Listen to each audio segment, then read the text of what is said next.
Celebrating 4 years of talk like you've never heard it before, this is GabNet, the Great American Broadcast Network. Ladies and gentlemen, welcome aboard the GabNet tour bus. Today our tour will take us up and around the newly designed GabNet.net webpage. For your safety, please stay seated while the bus is in motion and enjoy your trip. Also, remember that tipping your tour guide is greatly appreciated. Okay, we're off. The first place of interest that we're going to pass on the top left, you'll see a rotating billboard of all of the great GabNet programs. Legend has it that legendary broadcaster Alex Bennett created this billboard to attract early visitors to GabNet and to lure them into his site. To this day, it's one of the top attractions on our tour. Up next, look over at the top right and you'll see the most recent video of Alex Bennett's Ramble. And if you're lucky enough, we'll see Alex interacting with the citizen panel. Always a tour highlight. Did I mention that tipping your tour guide is greatly appreciated?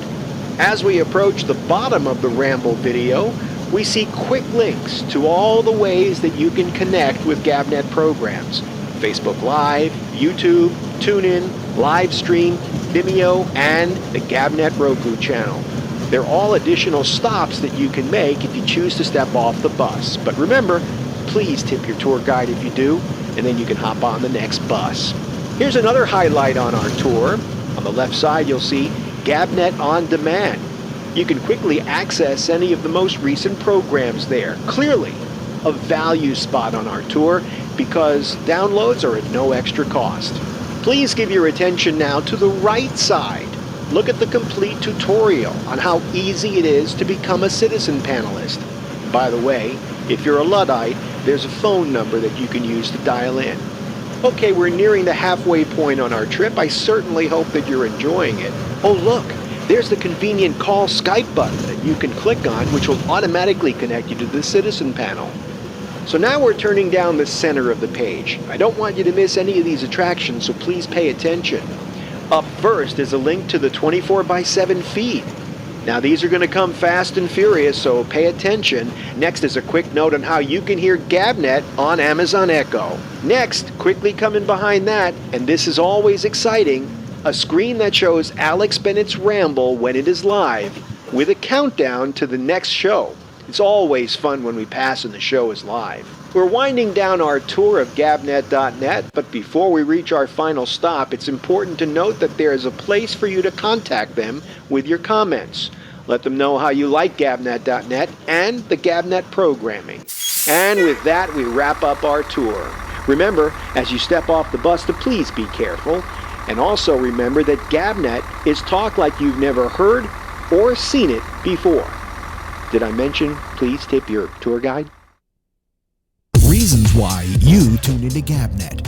Here's reason number 9. Great celebrity guests. So how many years is this now with Teller?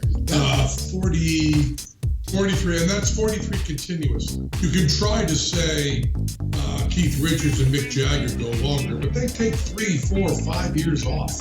You know, even when they're together, they take the time off. Continuous, you know, no more than 2 weeks working apart, I think. Wow. And like being waterboarded for 43 years. GabNet. Reasons to listen every day.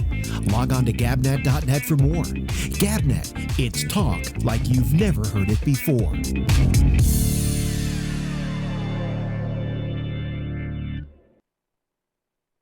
Celebrating 4 years of talk like you've never heard it before. This is GabNet, the Great American Broadcast Network.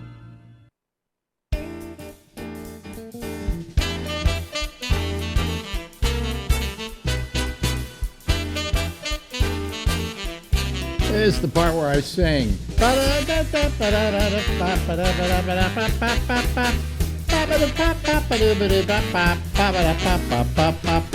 I can't tell you how embarrassing that is to do when there's somebody in the room who's never seen you do that before. Girlfriend isn't going to be here tonight because she's a lazy fuck. No, she we have a guest staying with us, so she said, "Why don't you have the guest on as a guest on the show?" And I said, "Well, fine. You know, the world is expecting you, but instead they can get." Well, we're trying to figure out what to call you. Actually, you go by two names. Use my new name. Your new name. Turn just a little bit this way, then they can kind of see you, and then when you talk to me, it works okay. Use the new name? Yes. See, I've known him for years by another name, and so has the industry, the broadcast industry. And so is MasterCard. And so is MasterCard, and probably still does. Best to use a new name. But he uses the name Walter Sterling as a professional name, which he uses to do a program on, how many stations are you on now? 58 stations. 58 stations across the country. And Guam. I'm live in Guam. You're live in Guam. 3 p.m. on Mondays because of the time zone. I'm live in Guam. Okay, now you're on at a weird time. Yes. You're on. Tell them when you're on. 10 p.m. to 1 a.m. Eastern Time. Yeah. 7 to 10 p.m. Pacific Time. Yeah. In every city, whether it's on the East Coast, Midwest, or Guam, it's live. Now that's very unusual in network radio. Usually in network radio, you'll be on at random, you'll be on at a certain time, but different stations air it at different times. But I'm on live. Why is that? Which part? That was the being live all the time, everywhere. It makes it very easy to get phone calls. Yeah. And I can't make any mistakes in terms of something happened in the news that we missed. If it happens in the news, we'll have it on the air. Yeah, but you don't deal with news topics that much, do you? I deal with the things that... He does a different kind of talk show. Yeah. However, if there is breaking news, I do share it. So when the NBA Finals are over during my show, or the Oscars are over during my show, or the Emmys, I do reveal that the results of those events. Okay, so now let me say this: that before he did this radio thing, which is pretty recent actually, all right, he for years has been one of the major broadcast consultants in this country, a job that no longer exists. Okay, I mean, years ago, every station had a consultant. Yes. This was somebody, they would explain consultancy. It's somebody who borrows your watch to tell you the time. A consultant is somebody, for years in a given city, there'd be 40 or 50 stations, and they were owned by 20 or 30 different companies. Okay. Therefore, there was vast competition. You needed all the help you could get. Right. Companies would hire advisors to a radio station who were experts in different formats: talk, top 40, adult contemporary, classical music consultants that helped them make sure that they could beat their competitor. About 20 years ago, the industry was consolidated, just like Avis and Budget are now owned by the same company. Hertz and Dollar are owned by the same company. Now all the companies are just owned by Beavis and Butthead. And where there used to be 20 owners, now in most cities there are exactly 4, which means that all the radio stations you used to compete with are now down the hall. Yeah. And you have to get along with all of them. I found that the most disconcerting thing when it first happened, and I went to work, a boss of mine was working for what was then, before it was iHeartRadio, it was Clear Channel. And he said, would you come and do a show in the morning for the time being while we decide what we're going to do with the mornings? And ultimately they took a show from out of town that wasn't costing them anything. But anyway, I worked there, and it was the Clear Channel cluster. And so my competition, who was Jim Lang, was working in the studio next to me. And I found that very disconcerting because I was brought up in this almost killer instinct radio where you hated the guy across town, you were out to kill him, you were out to make him lose, and now you're meeting with him in the hallway during the news break, saying, "How you doing today, Jim? What's happening?" Fine. The competition used to be so fierce that it was not unheard of that if there was a station in your format across town owned by another company, it was not unheard of to at 3 in the morning for the tower of your competitor to mysteriously fall. The guy wires on the tower were mysteriously cut. It was not unusual for your fax machine to be jammed with complaint letter after complaint letter after complaint letter from advertisers and listeners demanding that you stop doing whatever you're doing. Well, we never went that far. Darn. But you always learned to hate your competitor because they were your dreaded enemy. Because it wasn't like you were working in a cluster and you all worked for the same guy. You were each individual station. The sales departments were out on the street trying to beat the brains out of the sales departments from the other stations. And all of a sudden, consolidation happened. As you say, 5 guys own all the stations in one town. And 2 of them are bankrupt. Well, let's talk about that part. Yeah. I would suggest that consolidation is less of an issue than another law which is never discussed. There used to be a law that said if you wanted to own a federally licensed property, Here we go. I know this one. You had to have enough solvency to pay the bills for 3 years. You could not deficit finance a radio station. You had to have enough money in the bank and prove it to the FCC that you could operate that station for 3 years, and the license was only good for 3 years. Every 3 years, they would make sure you were solvent, that you could pay your bills. That went away with consolidation. Suddenly, you could deficit finance a radio station, and therefore Wall Street and venture capitalists, who are all evil, found it an attractive investment because not only could they deficit finance it, but there was no longer a law about how long you had to own it.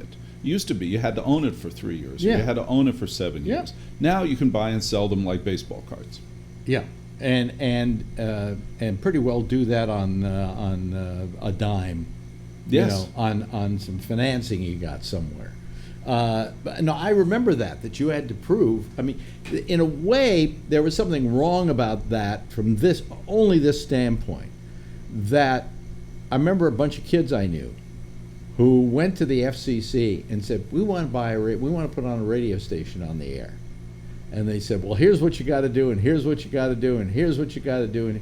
And then they walked out going, we can't do any of that. We don't have 3 years worth of money to keep a radio station going. We love radio. We want to start a radio station. So they said, fuck you. And they went out and started doing pirate radio stations in Westchester.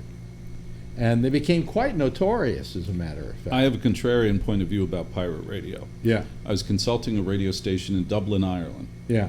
And I'm looking at the rating books, and I said, well, what about this station or this station? In the rating books, they said, well, those are pirate stations. I said, what? He said, those are pirate stations. I said, that's terrible. What's your industry doing to get rid of them? Oh, nothing. They're part of our culture. And in Ireland, pirate radio stations are used differently. They're part of their culture, but they're often used to promote a nightclub or a concert or a business for 2 or 3 months at a time. And it's a radio station that will go on and focus on a particular artist or lifestyle or culture for 2 or 3 or 4 months at a time. But they view it as part of their culture. My point of view is they're fine. I think pirates radio stations are great. I don't have any problems with pirate radio stations. But what I'm saying is, they started pirate radio station and because they just said, well, if they won't give us a license, and we'll just go on the air. We know how to build a transmitter. Yes.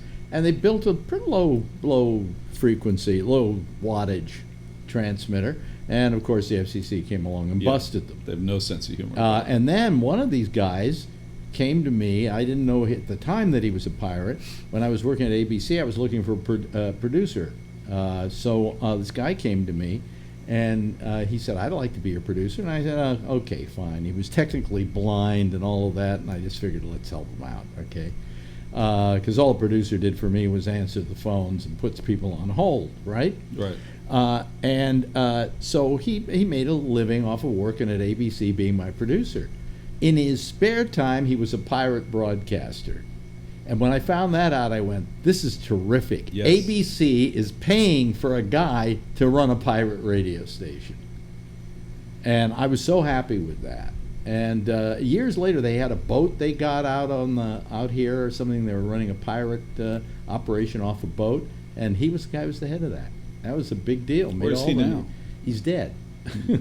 Is he shot by broadcasters? Well, he became a transsexual, and then he died. So, and he didn't talk to me. He got mad at me. He didn't talk to me ever again because I one time referred to him as he, because I always knew him as a he. Whenever I worked with him, he was a he. And you can't suddenly call somebody a she when you can't even see them in front of you, you know? It's a pretty good Pride Month story. Yes, it is.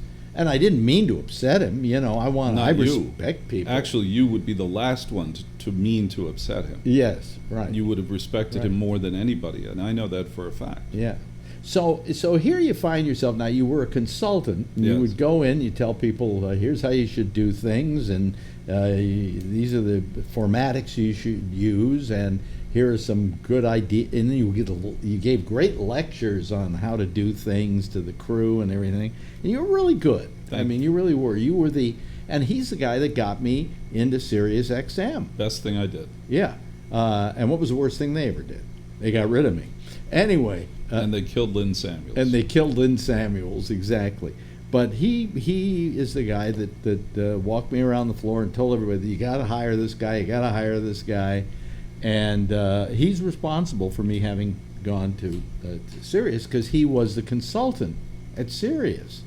But that wasn't a solitary decision. Many people there were very happy to see you and wanted to hire you because you're well known or notorious, depending on your point of view. Yeah. Even there were at least 100 different talent working there at any given time. Alex Bennett was the only talent that Howard Stern walked in on, recognized, acknowledged, and frequently shared respect on his show. You. Yeah. Well, I never heard it. But, yeah. He walked in on your show. Well, he did my Well, show, he but did. that's because he was supposedly mad at me. That would be a show. Yeah, yeah. I was one of the few shows he ever went and visited. The only one. No, there was one other. He went to somebody else. I can't remember. Martha who. Stewart? Nah, it was somebody else. It was, oh God, I'm trying to remember. It was an actor who died. Oh God, I'm trying to remember his name now. Anyway. Yeah. But he had a show, and I think Howard went in to see him because he knew he was dying. Okay.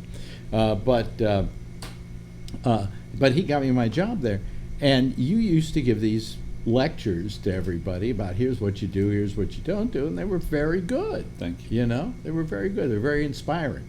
I mean, normally with consultants, I'll listen to what they had to say, go and then go back in and do what I do, because after all, I know more than anybody. Of course you do. You know.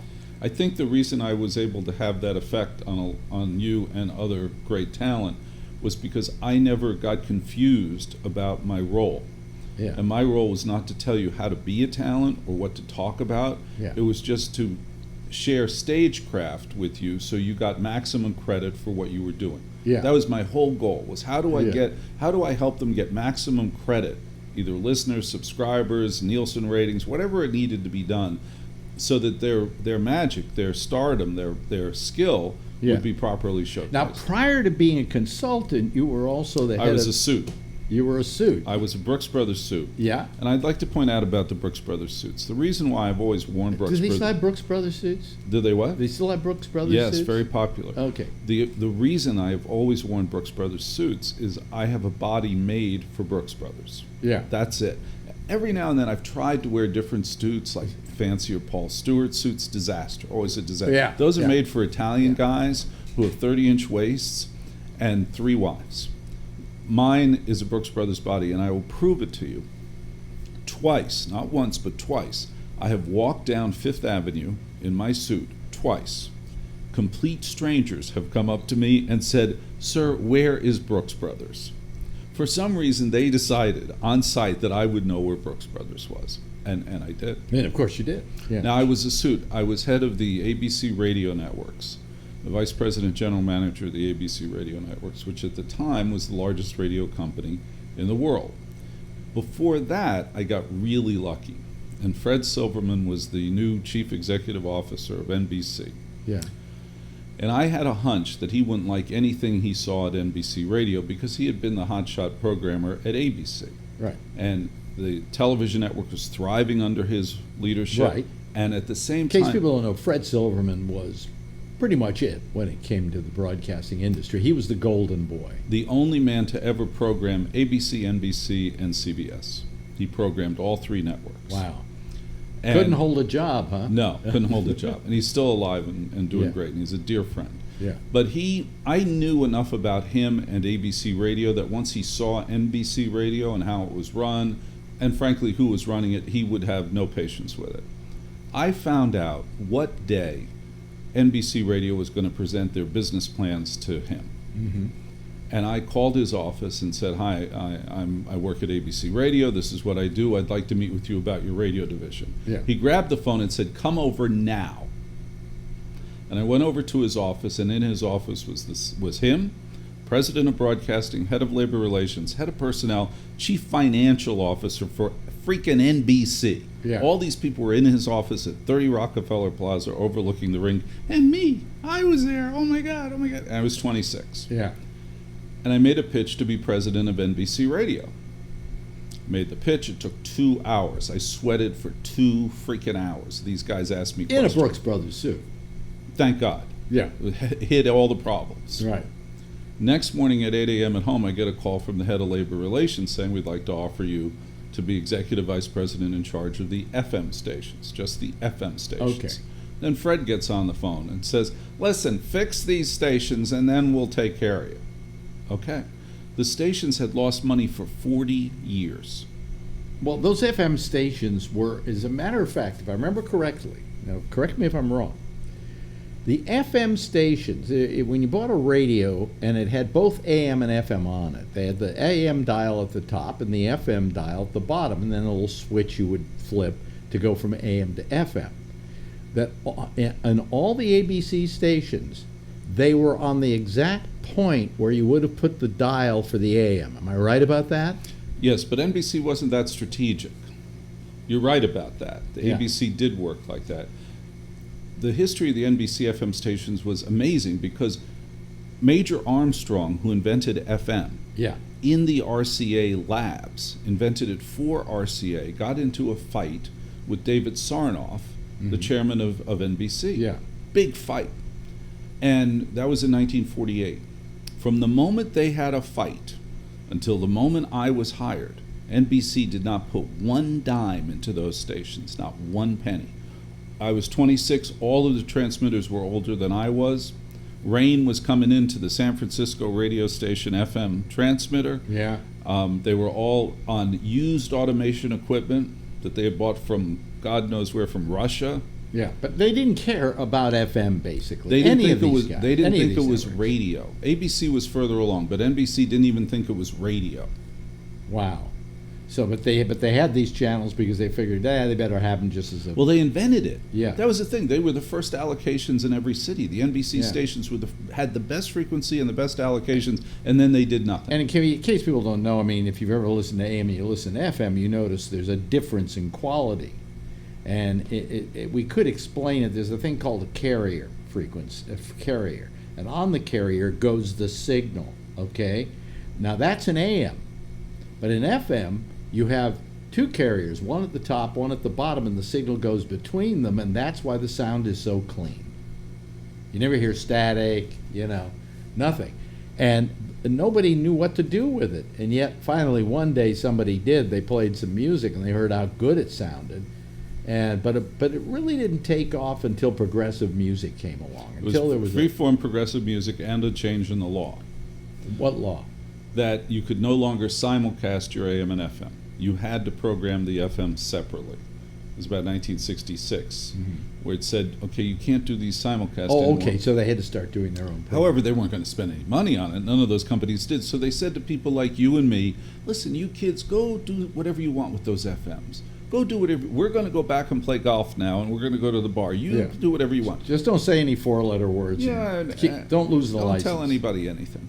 What was interesting to me about the history and the reason why FM became successful was that the people who gravitated toward it were the scary kids, but they were also, think about it, at that time, late 60s, they were the most powerful and successful top 40 disc jockeys. B. Mitchell Reed, Tom Donahue, Scott Muni. Right. Murray the K was the first program director of ORFM. They all were earning the most money they could. They were at the top of their craft, top of their skills, top of their earning. They walked away from those jobs to start FM radio stations that didn't pay as much but allowed them to do whatever they wanted to do. And more interesting, they were all over 40. Wow. Wow. Well, the thing is that when I went to work for ABC FM, every station had exactly the same shows. Yes.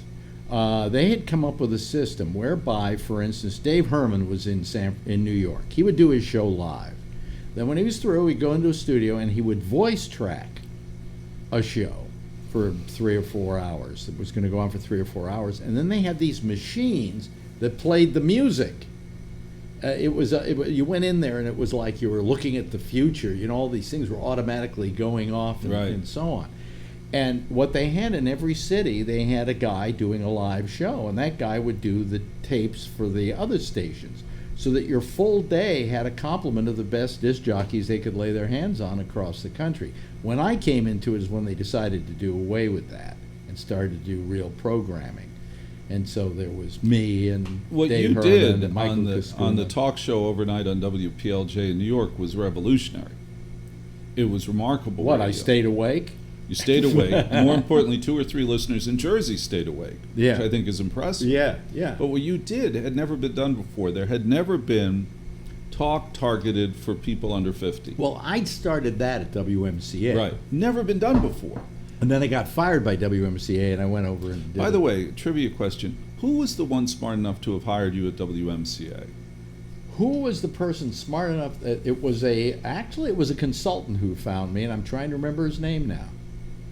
You're going to refresh my memory, aren't you? I don't know. Oh, I always wondered who was that smart, and then who was brave who enough were to some let of the it... who were some of the big consultants of the time? I don't know. If you name them, I'll know. I don't know. Yeah, it was a consultant. That was before me. He found me in it's strange how I got my job at WMCA. I had a job in Minneapolis, Minnesota, and I was doing a talk show, and then we had a meeting one day, and I had done something on my talk show the night before, which I called the Intergalactic Telephonic Talent Show. And people would call up and start playing instruments on the air and singing or telling jokes or whatever. And I felt, this is kind of revolutionary because this isn't traditional talk. This is a way of taking talk and expanding it, putting it in other areas, what we would call non-traditional talk. And so there was a staff meeting the next day, and the guy who owned the radio station said to me, "And Alex, never do that talent show again." And I said, "You didn't like that?" He said, "It's the worst thing I ever heard in my life." I said, "Well, then you can take this job and shove it." And I got up and I walked out. As I'm walking out, talk about fate, the receptionist says, "Here, you have a message." And I took the message, I wadded it up and put it in my pocket, and I went home. And I was really depressed. Of course, what have I done? I just quit my job, and I'm in Minneapolis, Minnesota. Which is depressing enough. This is depressing enough. And I as I'm looking out the window and it's snowing outside, I was talking to my wife Ronnie and saying, "I really blew it this time." And I reached in my pocket and I opened it up, the piece of paper, and it says, "Call Bill Mooney at WIND in Chicago." So I called him in Chicago, and they said, "Are you available? We'd like to hire you." Talk about fate. Right. But that's not what blends into the New York story. What happened with the New York story was this consultant calls me up and says, "We'd like to talk to you about going to work at WMCA in New York." And when I went to WIND in Chicago, I wasn't doing a talk show. I was doing a music show. In fact, my newsman was the guy from Soul Train. Don Cornelius. Don Cornelius was my newsman. Wow. And we used to have musicians. Did you know about that story in Chicago? Oh, the musician union, yes. Musicians Union said that anybody that played music had to be a musician. So I had a guy with 2 turntables in the room with me who would play all the music. Yeah. But anyway, he says, I'd like you to come to New York and talk to us about going to work at WMCA in New York. This is just pure luck. And I said, "How did you find out about me?"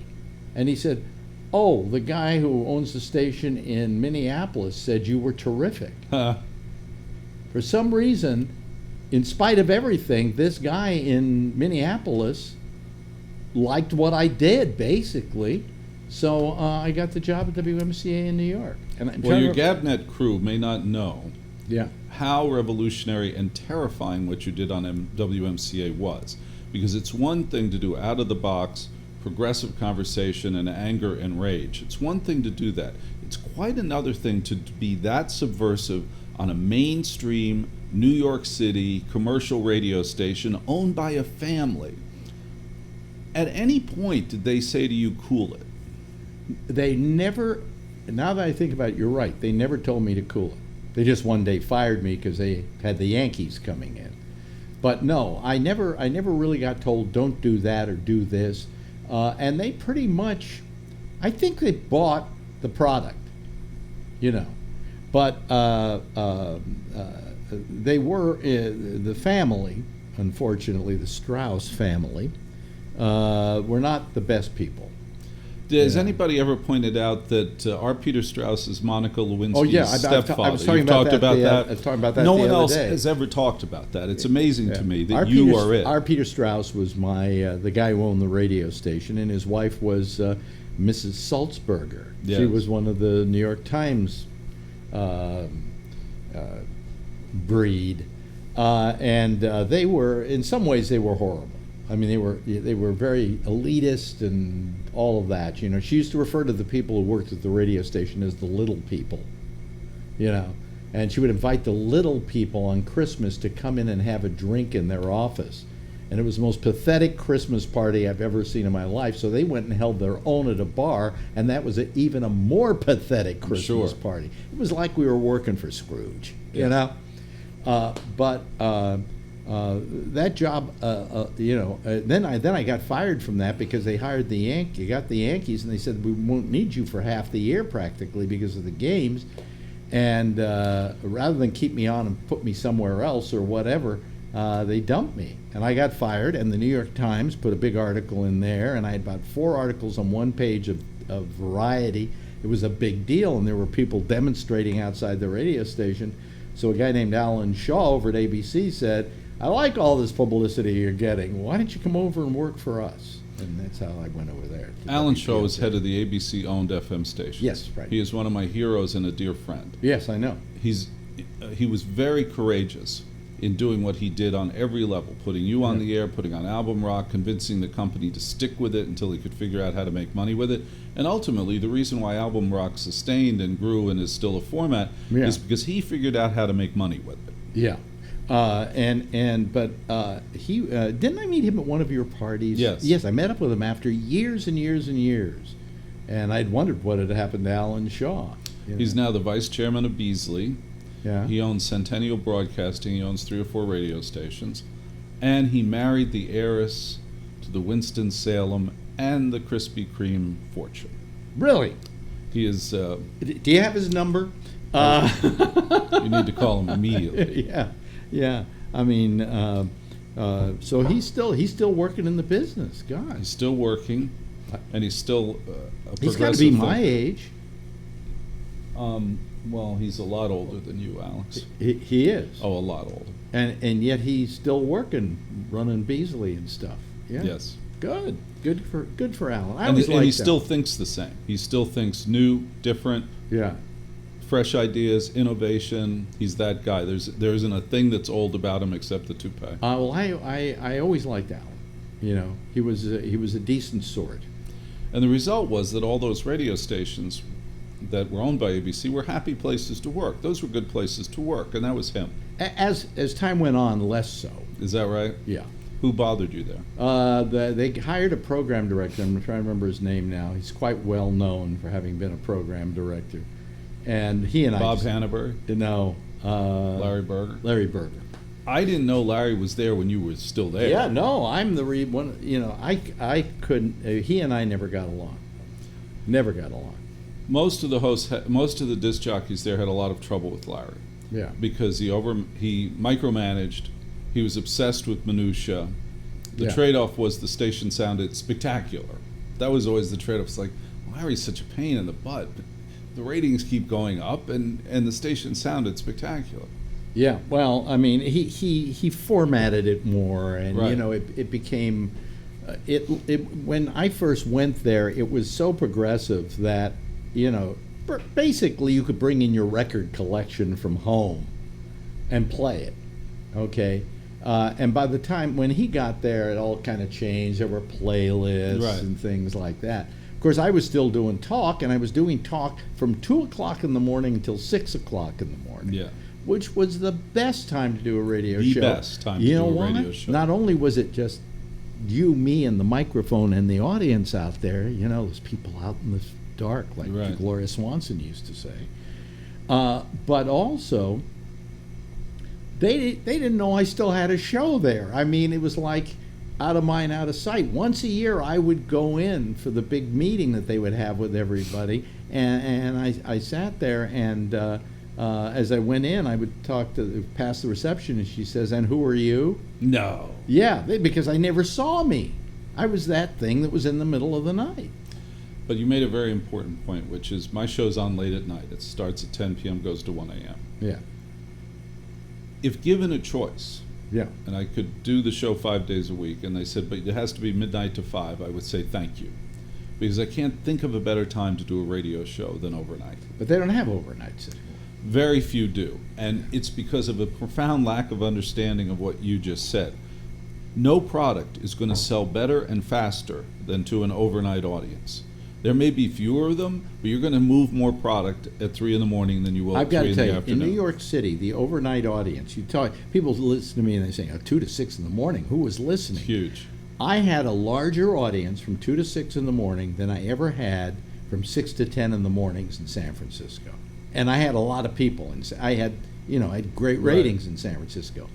But just that small nighttime audience in New York was larger. It was amazing. Well, it's a 3-shift city.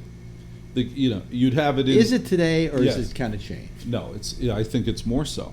I think because of all of the Silicon Valley industry that's in Lower Manhattan, I think it's more so. There aren't factory workers here, but Yeah. there are Silicon Valley workers, and every investment banker's up at 2 in the morning sweating out their guilt. So let me ask you this, kind of bring this slowly to an end, because I could go on for 2 hours with you. The business today.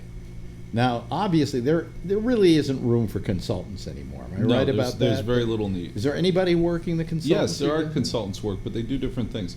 They do profound and detailed ratings research.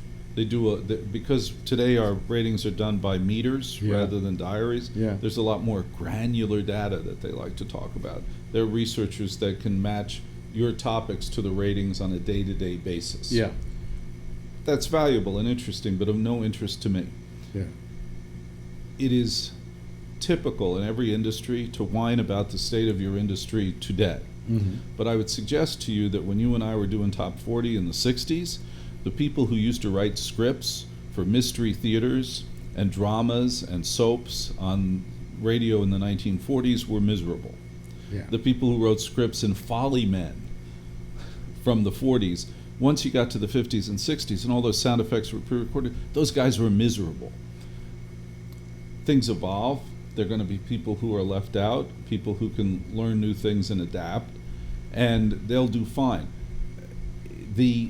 I would suggest that at any point in the history of radio or any form of show business, somebody's miserable because Yeah. something stopped. Yeah. But I would suggest the great thing about radio is that it still always comes down to one person on a microphone. And that person can do something spectacular at any given time that they want to. Mm-hmm. When you do your shows on GabNet, I listen and I'm going, this is spectacular radio. This is a remarkably talented, gifted broadcaster. If you went on traditional AM or FM radio stations today, you would do more than fine because you are an incredibly talented person. And there are other incredibly talented people because when you get on the radio, you're constantly challenging yourself. Yeah. How can I say something that's provocative, funny? You're always challenging yourself. Yeah. I'll tell you a great, it seems out of the box, but it's not. I'll tell you a great, quick Casey Kasem story. Okay, tell us that. Now, when you listen to Casey Kasem today, believe it or not, they have sold that show from the 70s, and it's played on adult contemporary stations around the country on Sundays. They still play it. Really? And it's also on Sirius Satellite Radio. They still play it. Why? Because if you listen to it today, you sit there and you go, I knew he was good. I had no idea he was that good. I had no idea he was that good at the time because it was ubiquitous and there were a lot of great disc jockeys. Well, now there are fewer great disc jockeys. It becomes very clear, but there's more to it. For a short period of time, Casey Kasem, quote, reported to me when I was at ABC. Mm-hmm. And I got to learn how that show was made. And for years I thought that his 4-hour show where he introduced songs and he spoke between songs, I thought that 4-hour show, he would lay down voice tracks and it would take him 50 minutes. That's what I thought. He sat in the studio. That he'd sit in the studio and he'd record it and it would take him about 50 minutes. I bet he sat in the studio while the music was playing. It's worse. Really? At the end of an 8-hour session... 8 hours? He would say, I've done 20 of the songs. I'll come back tomorrow and do the other 20.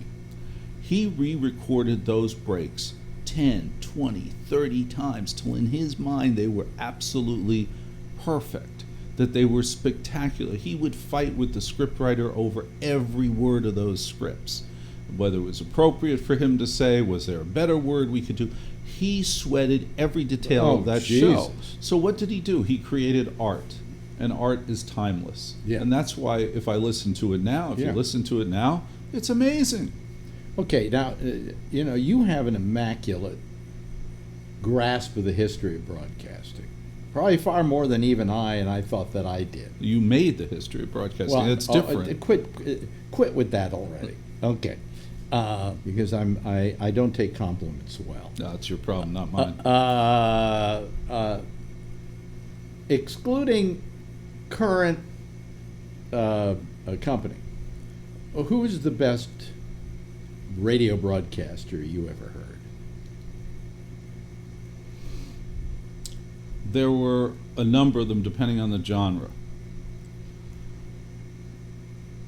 There were a number of them betting. I believe that, excluding you, the best telephone talk show host was Brad Crandall.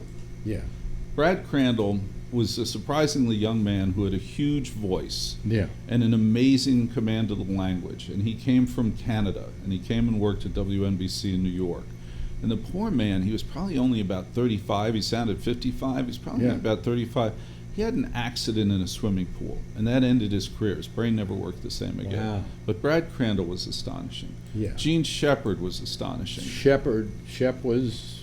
And the interesting thing about Gene Shepard is if you go and listen to recordings of him before 1963 or 4, you'll hear a lot of hesitation and and uhs as he's telling his stories. And just FYI, what Gene Shepard did was something I've never heard anybody do again. Every night he would tell a story for 45 minutes, beginning, middle, and end. He'd tell a story, no guests, no phone calls, told a story. And he did that from 1955 to 1974 or 5. Before 1965, his first 5 or 10 years, there was hesitation. There were great stories. But then after 1964, he had his confidence, he had his 20,000 hours in the seat, and he couldn't be touched. The level of confidence was stunning. I got to know Shep in my days in New York City. Knew him through my friend Earl Dowd, who used to have him over to dinner. Right? And you see, because I didn't grow up in New York, I never knew how hot and how revered Gene Shepard was. All radio was local. Right. Okay? So if you were Gene Shepard, nobody knew who you were in Cleveland. Right. All right? So I did not have that. But here's this guy I'm at Earl's house. We're having dinner.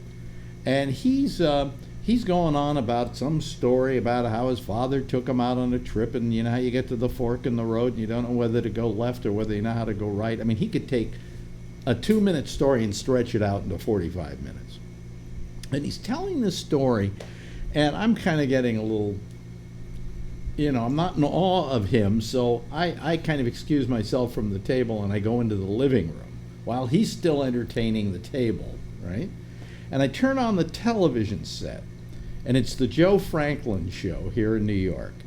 And his guest is, guess who? Gene Shepherd. And guess what story he's telling? Same story. The same exact story he was telling at the dinner table. The fascinating thing about his ability to In tell... case people don't know Gene Shepherd, A Christmas Story is Gene Shepherd. He wrote the story and and he's he the narrated voice. it. Yeah. What's amazing is once when I was 20 and I worked at the FM station, WOR AM is the station he was on. It was #1 station in New York City and in America. That was on the 24th floor of the building. Mm-hmm. I worked at the FM, owned by the same company. That was on the 2nd floor of the building. That's all you need to know. One day another kid and I dared each other to go watch Gene Shepherd. We dared each other. Yeah. It was a big deal in our minds because we had grown up in New York. We get on the elevator at 10 o'clock. We go up to the studio. We find him. Happy to see us. Couldn't have been more gracious. But here was the most amazing thing that I learned. He's talking to us in the hallway. We're having a conversation with freaking Gene Shepherd. Yeah. And then it's 10:14:30. Yeah. He says, "Excuse me." He walks into his studio, commits 45 minutes of magic and mystery, comes back out and picks up the conversation exactly where it left off. But here was the thing, and others have confirmed this. In front of him for this 45-minute monologue, no guests, no phone calls. In front of him for the 45-minute monologue was one piece of paper, 4 inches by 1 inch, and it had 2 words on it. And when he got off the air, he threw it away. That was his entire show prep. He'd walk into that studio with 2 words on a piece of paper every night. Because he was a great storyteller. Astonishing story. I would say, you see, if I had to answer that question, who was the best radio personality to me that I ever heard? Again, we go local. We go to San Francisco. And we go to the guy who influenced me more than anybody.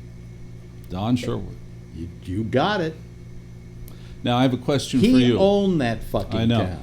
Now, I have a question for you. Yeah. I've listened to recordings of Don Sherwood, You don't get it? and I didn't grow up there, Yeah. so I don't get it. You don't Now, get tell it. me what he did. You know what he did and what he taught me? You listen to Don Sherwood because you were listening to somebody's life as it was going on from day to day. He would talk about stuff that was happening in his life and people he went out with the night before. There was just something where he brought you in, and it was a personable kind of style.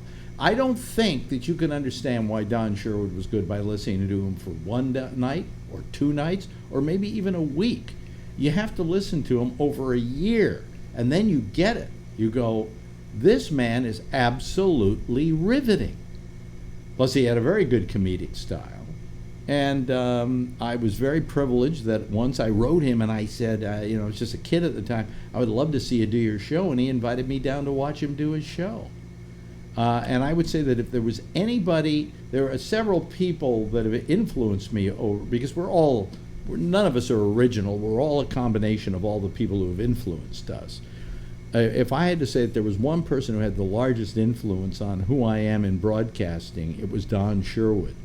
And the other one was Jack Parr, and they both had something very similar. They wore their hearts on their sleeve. They would say what they thought. They would tell you what was going on in their mind. They would let you have an entry into their soul. And that's the way I always did broadcasting. I did it right from the heart. Yeah. Well, Don had a 50 share. Oh, it was amazing. It was amazing what he had. Yeah. And he also did some other smooth things. When a new broadcaster, a new general manager, or a new big morning man would come to the city of San Francisco, Don Sherwood would welcome them by name. Yes. On a competing station. Yes. He would welcome them to his city, and now I will eat you. Yes, and he did. Yes. Nobody could come close. Nobody could come I mean, close. you would go to work, and the people would go to work in the morning. They had very few transistor radios around, but if there were, all of them were tuned to Don Sherwood. Carter B. Smith, who worked with him at KSFO and became a friend of mine, said exactly what you said. He said, there's nothing I could explain to you about why that was successful. Yeah. And even his son says, my dad just sort of talked. He really didn't do stuff. Yeah. You can't. You couldn't. I could never explain to somebody why Don Sherwood was so great and why he was such an influence on me. But that would be my choice, And there've been a lot of other great broadcasters that I've heard and that I've admired, but the one that had the biggest influence on me was Don Sherwood. Hey, listen, thank you. It's a privilege to be in your studio. Yes, it's a privilege to have you here. And cutting edge, I'd like to point out. Yeah. Did anybody write anything about this? Let's see here. I hope not. Walter Sterling, Kevin Stauber says, I remember when Lex used to complain about Howard stealing bits from him, and he did back then. Who's Lex? Alex. Oh, Alex. He didn't put the A in there. No, Howard never stole bits from me. I'll tell you who stole bits from me was Imus. I believe that. I would be do my show at WPLJ, and I would do some bit or something like between 5 and 6 in the morning. Then I'd get in my car and I'd start driving. I'd tune into Imus, and he's doing my bit. I'm just Howard amazed. What Howard stole from me was what I do. That's what, if he stole anything. You gave him permission to do what he did. That's a good point. Your That's a good point. Your candor Yeah. and your anger Yeah. on MCA and PLJ was unique, and that gave others who wanted to be candid and angry permission to do it. Well, I said that Because no one else had done it. You know, one time I listened to an interview with Howard, because I tried to never listen to Howard. But I listened to an interview with Howard, and he talked about growing up and so on and so forth. And you could almost have had me tell you my story, and they would have been in sync with each other. I mean, we grew up with the same kind of influences and the same kind of badgering at school and all of that. And I said, this guy didn't steal my act. This guy's just another me, you know. But the place where he got smart is I had 2 careers. I had my radio career and I had my Midnight Blue career, which was the sex show on cable. And I never thought of combining the two. He did. That's right. Yep. That's right. Yep. So you gave him permission yeah. to be who he is. Thank you very much, Walter. I really appreciate it. His name is Walter Sterling. He's also been in the business for years, and I've known him as Walter Sabo. But Mr. Sterling, it's been really a pleasure having you here, and I'm sure everybody really enjoyed what you had to say. The next time you're here, we'll do more. Okay. Okay. Thank you, ladies and gentlemen. Thank you, Walter Sterling. Thank you. Thank you, Walter. Okay. Have a good sleep in the best guest room in New York. In the best guest room in New York. Yeah, great. It's a great hotel. Yeah. Anyway, it's time now for everybody to start calling in. Let me see here. There we go. We get that. Okay. All right. Now we're fine. You know, when anybody leaves like that, the picture gets brighter. I don't know why that happens. I can't tell. But let me try and change my picture just a little bit. Anyway, the lines are open in case anybody feels like calling. Let me just bring this down a few notches a little bit here. Wait a minute. Okay, there we go. Wait a minute, hold on. Okay, Mark is calling. Hold on a second, Mark. And Tom Yamaguchi is calling. And wait a minute, there's Mark calling. Hold on a second, guys. I'm just trying to do something here. I'm trying to configure my video. Bring Walter back. He was great. I was going to say. That was amazing. Yeah, hold on a second. I'm trying to. Let me go okay, and then let me open this up again. I'm just trying to get my video in some kind of decent shape. Hold on. Wait a minute. I'll do this, and then I'll bring this up a little bit. There we go. Because I turned down my video a bit. Okay. Well, let's have it stay that way, and we'll be okay. And then let me add Patrick to the group. And I think we're okay. Let me open up here. And now let me go okay there. And now let me go to the panel. There they are, ladies and gentlemen. Ta-da! Who do we got there? Let's see here. I'm getting Ray Renati. God. Wow. And Jeff Stein. Oh, this is the fastest we've had a citizen panel going. Oh, here comes Scott Boddicker. It seems that when Phil isn't going to be here comes Kevin. Boy, this is the fastest we've had a citizen panel in years. Put some light on yourself, will you, Scott? You're like... I was walking around. I was laying in my bed, and I walked over to my desk. I'm sorry. Yeah. Wait a minute. Oh, here comes Vernon Nunn.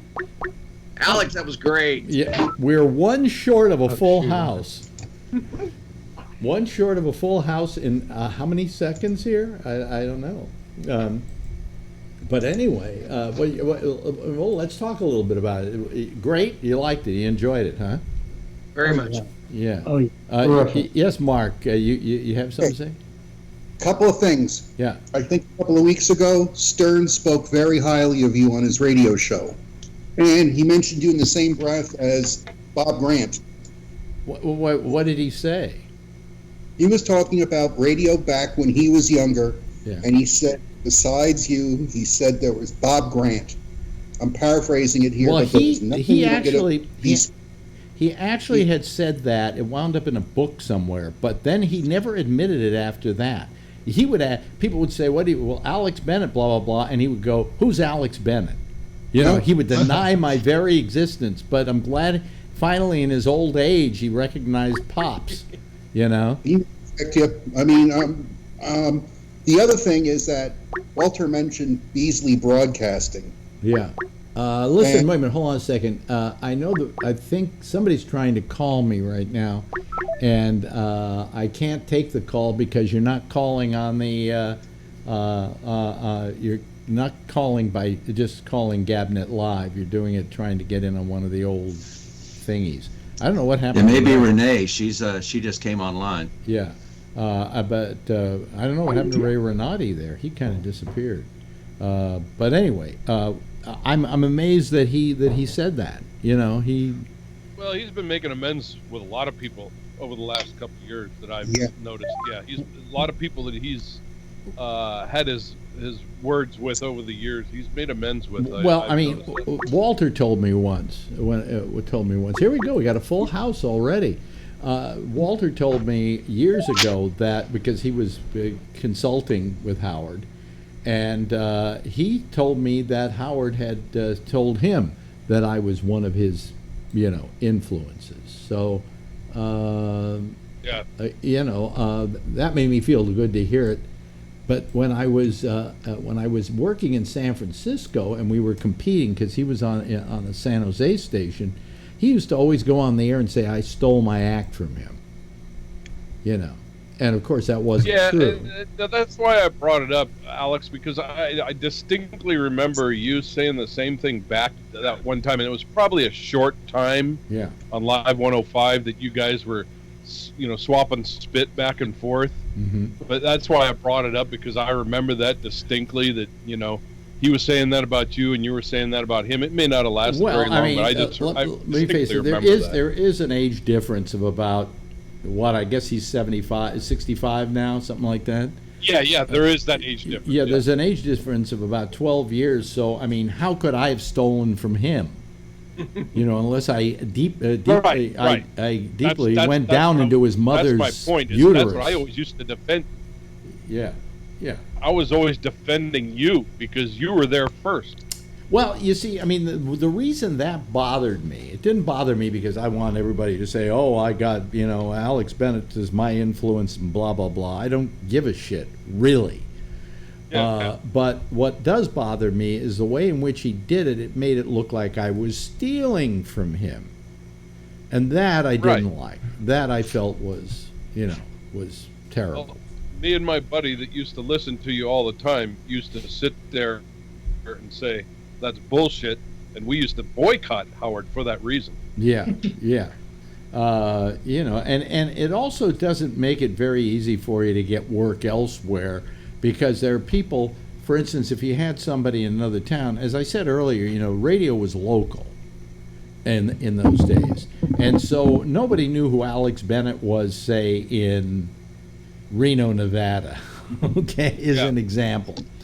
But maybe because he was syndicated, they knew who Howard was.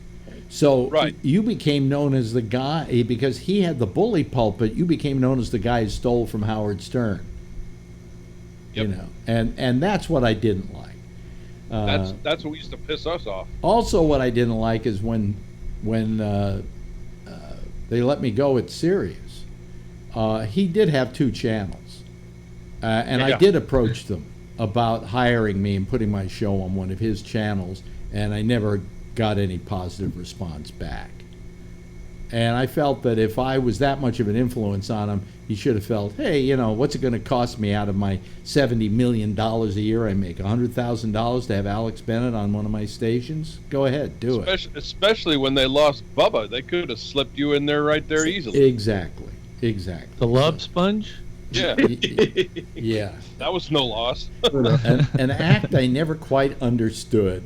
Okay, and I knew Bubba and I knew his crew because they were working many times out of New York, and I could never figure out why, what it was that made him even partially successful. Now you live down in that area, Mark. Tell me, Bubba the Love Sponge.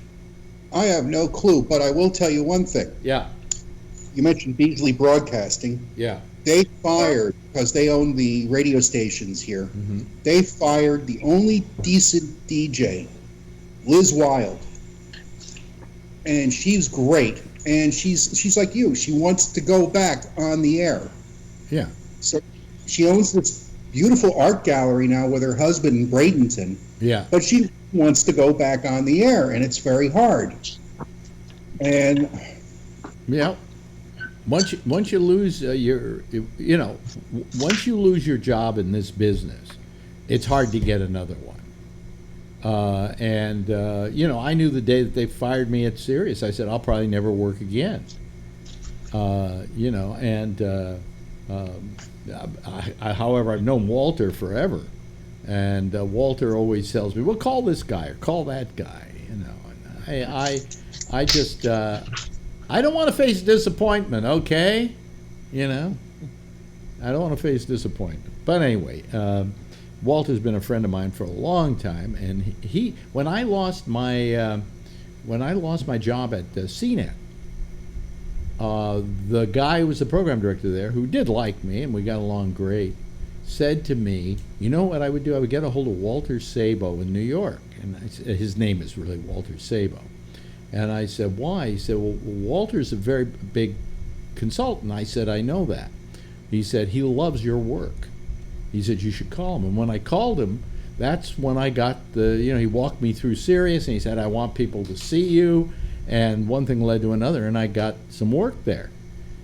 So Walter was my savior.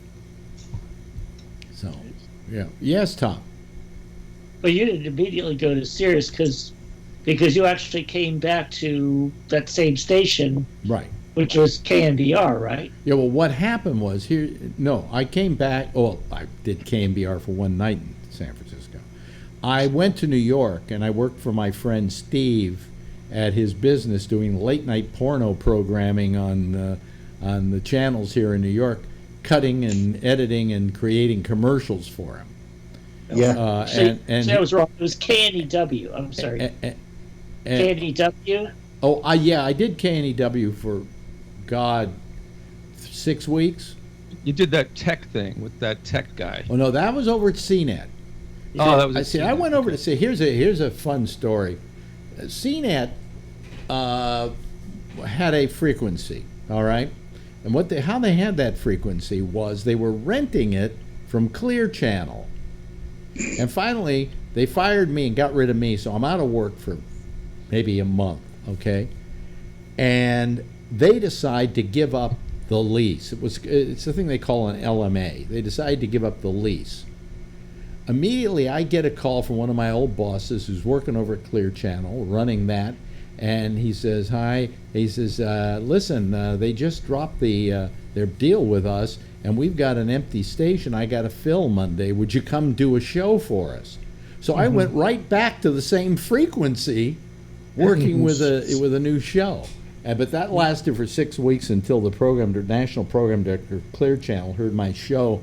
And since he's the guy who defined talk radio as being right-wing talk, I was out. He simply said, "Is he kidding when he listened to me?" Because my politics were all left. First, Ray had his hand up earlier, and then Tom. Yeah, I just wanted to say that I found that whole conversation fascinating, and I hope he writes a book, or you guys write something together, and that all this history just doesn't disappear into nowhere. Yeah. Because it's incredible, and it brought so many memories back. I had this hippie cousin when I was a kid, who used to listen to all those FM stations all the time, and my parents always listened to KSFO and KGO. But when they were gone, we'd listen to those FM stations that you were talking about, and I was just fascinated with those things. Lysergic Sean Donahue. And the music they would play and stuff, I was just like, what is it? I was only a little kid, but it was definitely cutting edge. It was something else. Well, I didn't come into convergence with what they call progressive music at the time. Oh no, it wasn't progressive music. No. When I went to the Quake, they were playing whatever that was at that time, like Devo and these weird off-brand groups. And it wasn't until I went somewhere where they were playing alternative rock, they were calling it, that I felt at home, because the music perfectly fit my style. Yeah. So Live 105 and all that. But before that, even in the late 60s, the FM stations were just like the wild, wild west, Yeah. Like you said, people would just bring in their album collections. Yeah, and play basically they're playing their album collections. And part of the reason was, and Walter stated it admirably, was the stations didn't give the ownerships didn't give a shit. They just wanted to keep sound going on their station. So whatever we wanted to do, that was okay. Mark's getting a kick out of that, because you remember that kind of thing. Well, I was so young. I knew there was something going on because that's what my sister was playing. Yeah. I recognized John Zacharias' voice because I heard him on TV. Mm-hmm. And now I'm hearing his voice on radio, and he's not, the Zachary I know, but now he's playing cool music at the time. But you still had that Zachary. John Zachary of course, was a television personality who hosted horror films. Right. Okay, and I used to watch him. And Zachary, if I can approximate the way he talked, kind of talked like this a lot. This is how he talked. This was John Zachary. He was like that off the air too. But somehow that style did very well in radio. Was that the Creature feature guy? Well, in New York he did. What did he do? There was a name for his show. Oh, we had a different guy here. He and I went out to. He and I decided we'd go out one day to the beach and just go get a hot dog somewhere out in Long Island. And we get there and we're sitting there, we're munching on our hot dogs, and a couple of girls are staring at us. And Zachary looks over at me and says, "I think they just saw a disc jockey and a horror show host." I loved Zach. Ours was Bob Wilkins. Yeah. Well, in the Bay Area, there was Bob Wilkins. Yeah. So, Alex, you used to hate being called a disc jockey. Well, I was to begin with. I never considered myself a disc jockey. Yeah. I think most of them I did not define myself by playing records. Okay. Right. But I hated the term disc jockey even when I was playing records, because it's kind of like if you have a job and I call you a desk jockey, or I call you, if you're the cleaning person, a mop jockey, I just consider it a pejorative.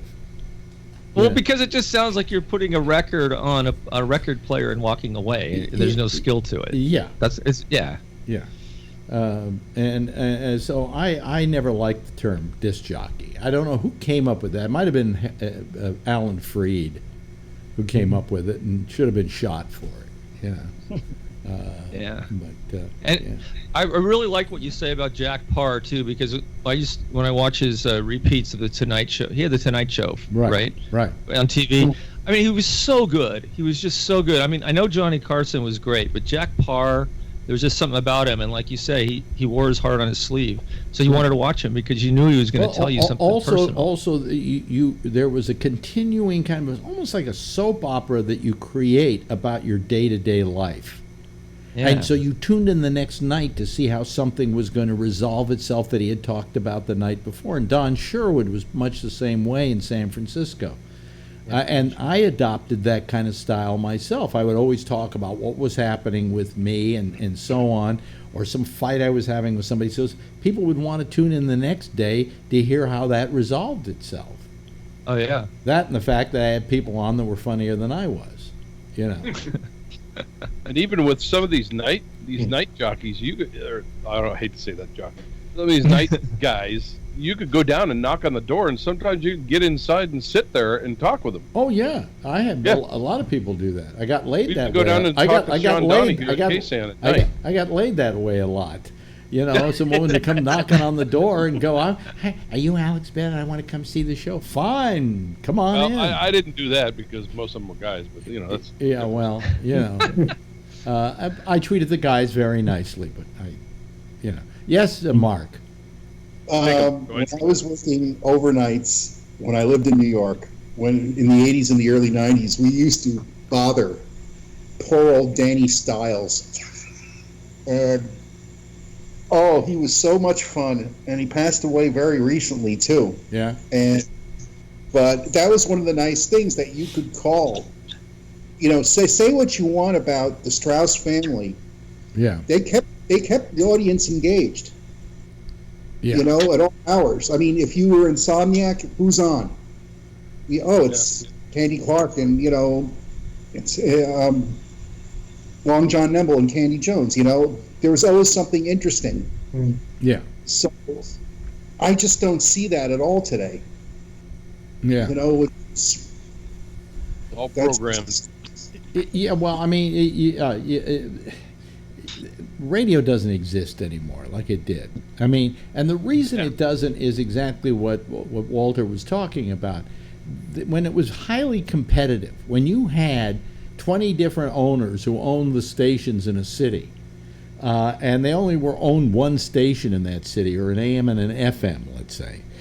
Because that's all they were allowed to own, right?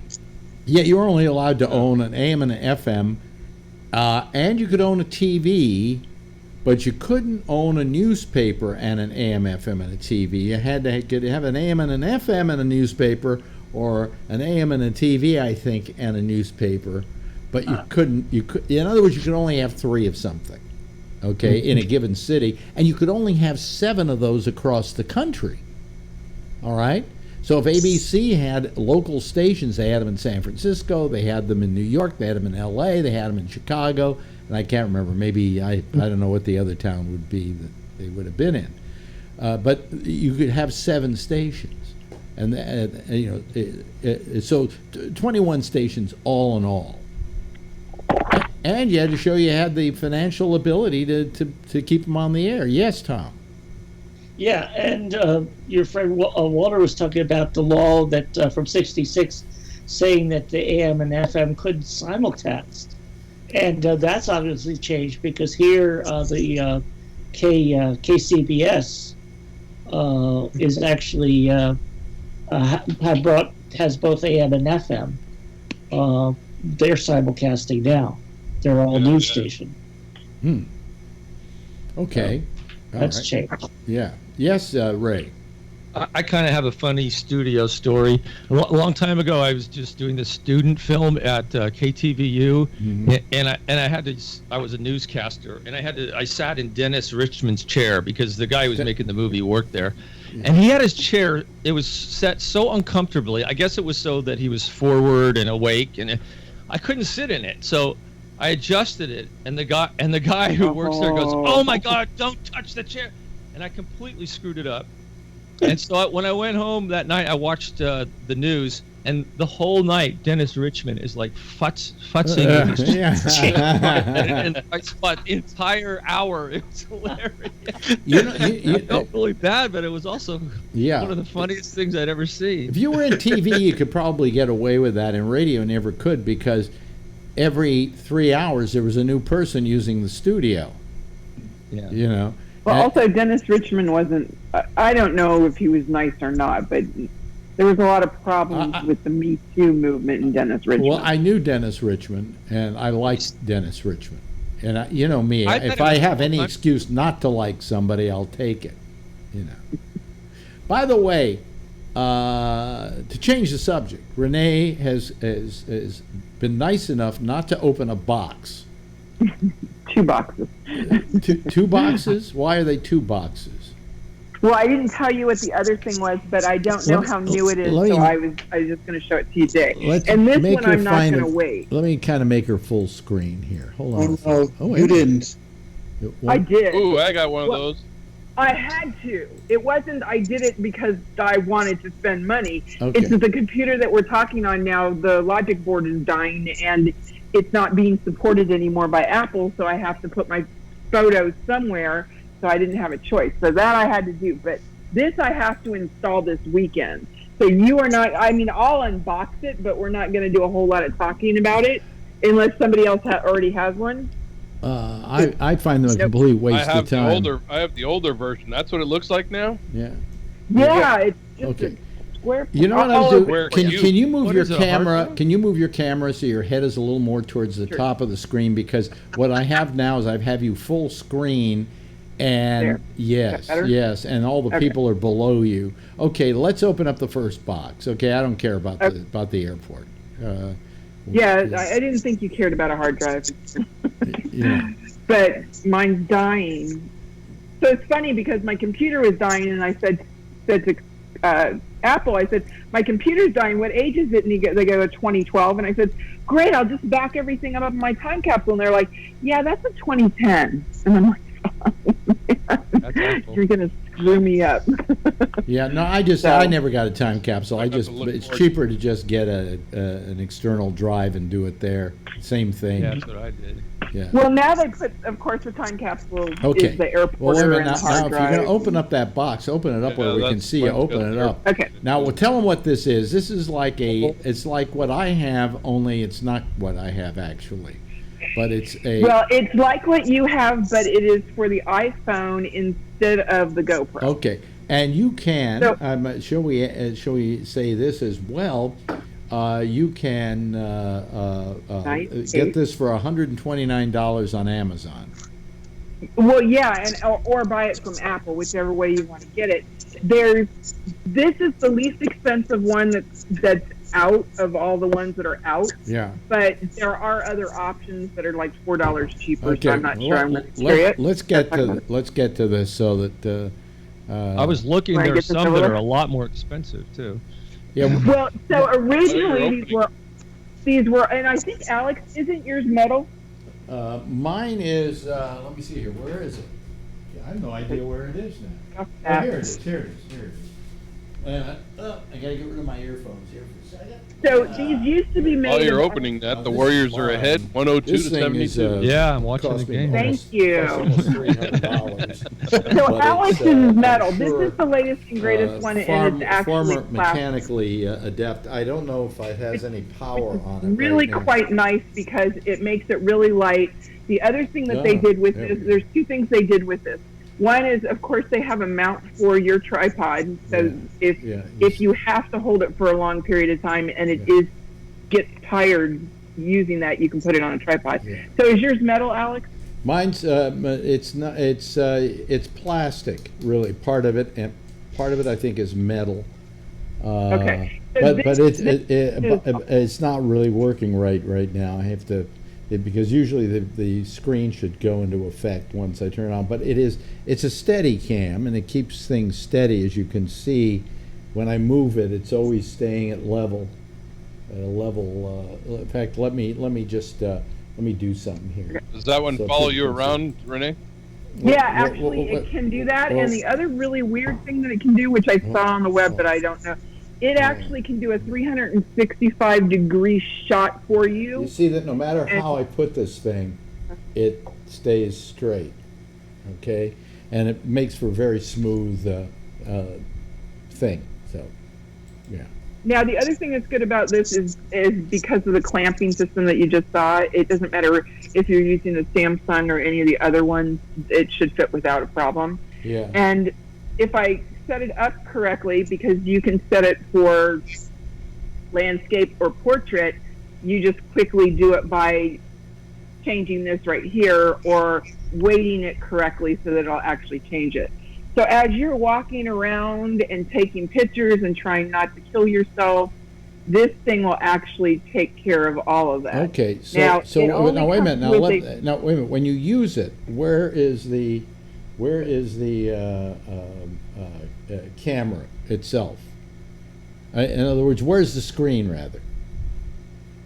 Right, and it depends on what. Do you want it landscape or do you want it portrait? I want it landscape. I mean, where can you see the screen when you're using it?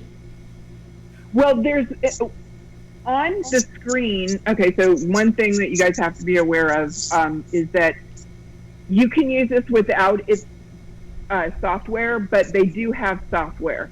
And I looked at it really quickly, and I was downloading it. The software is nice because it has a whole bunch of buttons here in case you want to just edit your video right in front of you. Yeah. But what's nice on these things, and Alex, do you have this as well? A series of buttons on the handle? I have buttons on the handle here.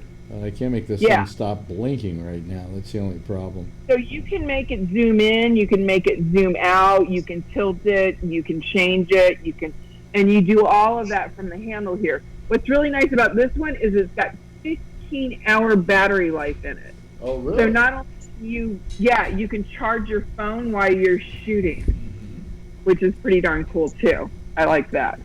Hold on a second. Let me see. People are shooting entire independent films with those things. Oh yeah. Well, this is a GoPro here.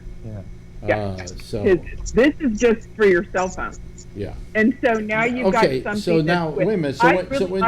Let me ask you a question though. What I'm asking is when you're shooting with it, okay? When you're shooting with it, which way do you look at it? In other words, okay, go landscape, and then show me like if you're going to start shooting. I have to switch it up. Well, I don't. You know what? So I haven't used their software yet. So No. All I'm that. asking you is how do you see what you're shooting? How do you see what you're shooting? I haven't downloaded the software. I don't know. Well, no, but all I'm saying is when you hold it up, do you hold it up with the screen facing you, or do you hold it up with the? I would imagine you hold it up with the screen facing you because you would have the lens on the other side shooting. Right. So doing what it normally does. Hold it up so like you would be shooting. Just hold it up like you'd be shooting. Okay. Up higher so we can. I'm trying to change the. Don't worry about that. I just want to see. Okay. So let me just turn on some video then. Hold on. You don't have to turn on the screen or anything. I just want you to hold it up like you would be holding it up if you were shooting with it. I would be holding it. Hold on. It would be just like this. Okay, so you'd be looking at the screen. Exactly. Okay, that's what I was wondering.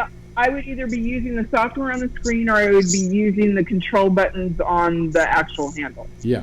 Okay. So if I would like this, all right. I haven't downloaded That's the software, very cool. and That's this actually is going to have a very big for $129. It's very cool. You know. Yeah. I might even get one for myself since I like shooting with the iPhone, since its picture is extraordinary. You know. Yep. I really like the fact that it's got extra ports. I like the fact that it's got 15 hours worth of battery life. Let me know how you like it, because if you like it, I'll get one. You know. Okay. I'll have to use it over the weekend. But when I go to shoot lava, I'm not sure I'm taking my big camera. Yeah. Right. Just because you have to run fast. Well, yeah. Hey, Patrick, did you see the top of the crater where you were? Yeah. Yeah, the part of it's so what happens is if you drive to the top of Kilauea, there's actually a lookout area where Patrick showed us the photo. And it was a ranger station and a driveway and a parking lot and a lookout, and there's not much of that left anymore. Oh, wow. I was just there last year. Yeah, a lot of that's gone now. Oh my gosh. I got some incredible photos from there because it was erupting at the time, but it wasn't, all over the place. I did a really long exposure.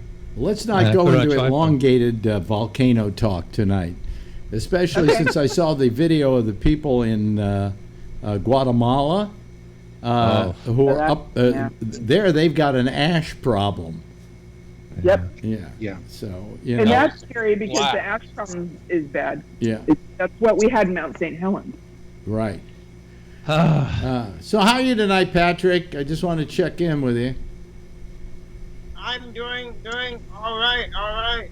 Hey, we got no slapback. By the way, we had all that slapback that night. We did everything. We turned everything off. We turned everything on. Everybody hung up. Other people hung. And we couldn't get rid of the slapback. The next night, everything perfect. And I was wondering what would happen when you called, and it's fine tonight. Well, and the whole reason I called is I heard Renee last night say that she was going to strip, and I just had to call and hear that and see it, and then it turned out it was this GoPro thing. So thank you. Well, supposedly, what the hell was I smoking last night? Supposedly, unboxing gets lots of viewers, but unfortunately, we lost viewers during that. So I think you have to just do this segment. You just I think it's because the basketball game's about to end. So what's the score? 104-79. Yeah. They're going to beat them? This is it, right? This last game? Is this it? This is the last game? Boy. Yeah. It's a spanking. Did you see the gentleman from the Cavs that was just like, I am distraught and beside myself? Yeah, LeBron. LeBron gave up 10 minutes ago. He was like, by the way, I got my ass kicked. By the way, I got to talk about the man whose name we should not speak. Trump. Today, did you hear what he said today? Did you hear yes. that he was going to give a pardon to Muhammad Ali? Yeah. He's going to commute his sentence. Really? What a joke. And Muhammad Ali's former lawyer had to write and say, you can't do that because the Supreme Court got to him first and commuted his sentence. We all knew it when we heard it. We heard it and we're like, didn't that happen? And then all of a sudden the next news report was, and guess what the Supreme Court had done in 19 Yeah, they had vacated the sentence because they considered it. They proved it was unconstitutional. He's got a bunch more to try too. Yeah. I want him to be Snowden, but we want that. Well, so Snowden isn't under arrest. There's no trial for Snowden. He hasn't been. But he can't come back in. He can't come back in. Well, then he might get charged. Yes, Tom. Hello. Yeah, I think I finally figured out what Trump's job actually is now, or at least he's figured out. He is the host of Celebrity Pardon. There you go. The new show coming on NBC. Celebrity Pardons, yeah. Get pardoned. Well, all of a sudden, he saw that he did so well with his pardon of this woman who had spent 20 years in jail for drugs. And I think he felt it made him look so good, he's going to now pardon thousands of people to look good. Yeah, and the closer we get to election time, he's going to do more. He's going to pardon himself. What he's going to do is he's going to pardon thousands of...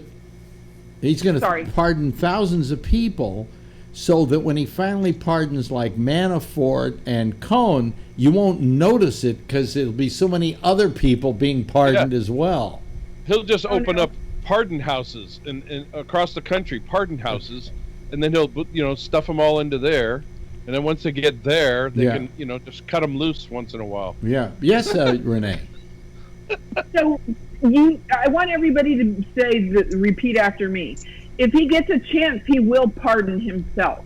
Oh, sure. There's no doubt. No one doubt that fact. No one doubt that. We should all have that in the middle of everybody else. Yep. So we won't notice. Yeah, but oh boy. Okay, who asked what it looks like now? What? It's just The hard drive. it's another expensive piece of Appleware, which you Time can get. capsule looks like a couple of rolls of toilet paper. Yeah, and you don't need the only reason you want to get a time capsule is so that it coordinates with all your other furniture that you bought from Apple. Yeah. Does it have an Alexa? Because Yeah. all that is a hard drive that's used as a backup, and I've got one here with 6 terabytes. How big is that one? It still has the airport in it. Yeah, it still has the airport in it, and it's got 3 terabytes. Well, it's got the airport. What's the airport? How does that differ from a backup drive? That's just a wireless It's in there route. too. Well, you can back it up with Wi-Fi, but it would take forever. It's the Wi-Fi inside it. It's the Wi-Fi inside it. I see. Yeah. Okay. Mine is that like too. Actually, It looks like a router. Mac Mini. Wait, Yeah. hold on. There you go. My airport time capsule looks exactly like the Mini, and they stack on top of each other. No, really. Yeah, so be careful because mine's that one. Yeah, it's outdated Yeah. probably. See, and that's the whole thing. I'm like, Well, they're making my Mac Pro a has-been starting in about October when they release the new operating system. It won't work on this machine. Yeah. So I've Yeah, got well, to. that's probably what's going to happen. Yeah, so I'm going to have to. Well, people will they'll keep, I think, upgrading this, but it's eventually people aren't going to make stuff that will work with this. Yeah, yes, You mean the High MacBook Sierra. What? What are you going to say? MacBook Pro is going to be obsolete? No, I have a Mac Pro. A Mac Pro. Yeah. And the Warriors are champs. Yeah. Yes. Warriors are champs?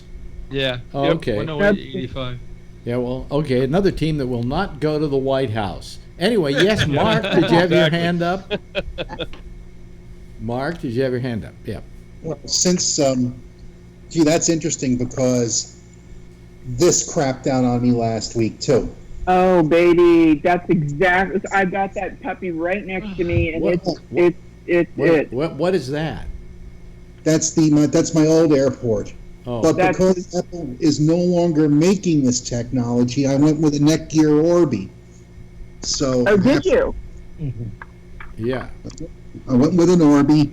I have a network drive hooked up to it, so that way that'll handle my backups. Okay, but wait a minute. Now the Orbi, if I'm not mistaken, is literally a Wi-Fi you can put in that will take care of the whole house. It's a mesh network. It's great. Yeah.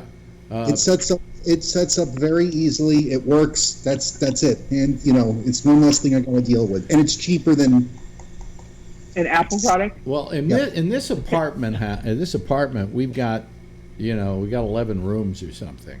Yeah. And the Wi-Fi is right here, okay? And for it to get to the living room, forget it, especially with these walls, which are just absolute concrete, all right? So what I did is I hardwired from this router to the bedroom. And then I put in an extender in the bedroom, and it takes care of the rest of the house. And that's how I do it. But I don't know that Orbi would take care from this room of the whole house. What's the square footage of the apartment? 2,500 square feet. Yeah, it'll handle Damn, it. that is big. No, but it might not handle it because of the walls. That's what I'm saying. This is rated 5,000 square feet. Yeah, but 5,000 square feet doesn't take into consideration density of walls. Alex, I'm telling you, this has been up. Now, how much did that cost? That's about $300, isn't it? Yeah. Yeah. Yeah, it's 2 pieces. It's the base and then a satellite. I'm covered. 2,200 square feet. You know. Yeah. And how many Ethernets can you put into it, or have coming out of it? It's outrageous. It's like, wow, they really made it like. No, but like I have, for instance, this modem has 4 Ethernet ports coming out of it. How many are coming out of the Orbi? 4, but the satellite has 4 also. Oh, I see. Okay. All right. Yes, there's like 8 altogether. It's, and being that I'm getting into the home automation thing on my own, you need it. Yeah. So which way are you going in the home automation department? I think I'm going to go more towards Alexa. I'm sorry, which way? Alexa, Amazon. Are you really? Because I'm dabbling in the Lutron in the RA2 Select, and I'm trying to figure all that crap out. Wow, you're going with Lutron. I went with Hue. I went with Philips for my Philips? lighting. Yeah, not a problem. I loved Philips. It came right up. It was wonderful. If you guys go to Home Depot and you have a light that you actually need to turn on it sometimes when you're home, when you're away from home, then it's just one. All it is you take out your light bulb, you put in the Philips piece, you put your light bulb into the Philips piece, you bring it up on your iPhone, you plug in the bridge, and poof-da. You've got a light that you can turn on from anywhere in the planet. Welcome to Alex Bennett's Tech Talk. Sorry. Yeah. Renee. Yeah. Well, but anyway. Well, home automation is a thing. So you need you guys. So my draperies are going to be wired, meaning that I will be able anywhere in the world I'll be able to close the drapes when the sun gets hot. Mark, see, it's not that bad, but see, the sun is really bad here. It's very bad. So at 2:30 in the afternoon, if those drapes don't go down, all sorts of things are going to happen. How many people are interested in this? Home automation. I got a dog for that. I'm about to fall asleep. All I know is I got one of these Amazon dots. Not, the round one with the screen. Is that what it's called? I thought they were hockey pucks. No, it's maybe it's not a dot. What do they call the round ones? Spot. I think they're spot. Yeah, not dot. Spot. And it's by the bed, and it has the clock, and it also has memos for me that keep recycling and so on. It's very good. It's very nice. In fact, I can even call girlfriend and talk to her and look at my spot, and there she is. I mean, it's very cool. There's only one problem. She has Alzheimer's. And I will be watching TV, and all of a sudden, she says something to me. Well, the circumference is 375 degrees. What? Or I don't know if I necessarily have an answer to that question. And all I'm doing is watching TV. It's not saying echo, which is the key word that I use. It nothing like that. She just goes off. And I'm going, shut the fuck up. And then, of course, she turns herself off. But I mean... That's what it does with my daughter's name is Sarah, and it does it with Siri. Oh, it does it with Siri? You know something? Siri sucks. Siri never gets it right. Yeah. And then she answers wrong, too, yeah. Yeah. Yeah, but Apple knows that, and they're like, okay, this has got to be, because everybody else blew them out of the water with it. Well, they had a whole week to bring that shit up this week, and they didn't. Alexa is far more accurate when you say something to it, much more accurate. And Google on my iPad, when I just use Google and say words into it, I even make text. Ray's gonna meditate. What? I make somebody. Yeah, I was just looking at his little Buddha. It's about 99% accurate, but anytime I say something to Siri, it never gets it right. Wait a minute. Yeah, What is Ray showing? He's got his Buddhas there. I think he's got the Buddhas. He's gone to rub bellies. I'm going anti-high tech. I was just trying to balance the show. It's great. See, people, you got to watch this show because people do a lot of visual humor. And then Scott just sits there. He hasn't said anything all night. Have you, Scott? He's on mute. That's why. You're on. No, I'm not. I'm just being a ass. You're being a dick. Yeah. Being a mushroom. Sit in the dark and feed you bullshit. Yeah. He's watching the Warriors. Yeah. Vern, did you still work Scott?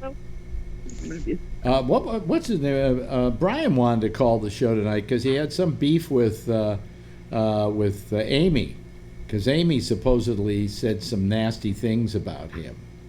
Last night? Not last night. Well, he call said, it, Brian. I don't know what it's all about because I didn't hear it. Yes, okay. Tom. Well, Amy's mad at us because we keep on making toilet humor. Oh, well, that's too bad. They're still having Toto problems. Yeah. Tom? Yeah, what Ray was saying was correct. It was him and Mike, and of course, they just, how Mike is. He just, he likes to blow off steam, and Mike, you mean Brian? Yeah, Sacramento. Oh, that Mike. Oh, yeah.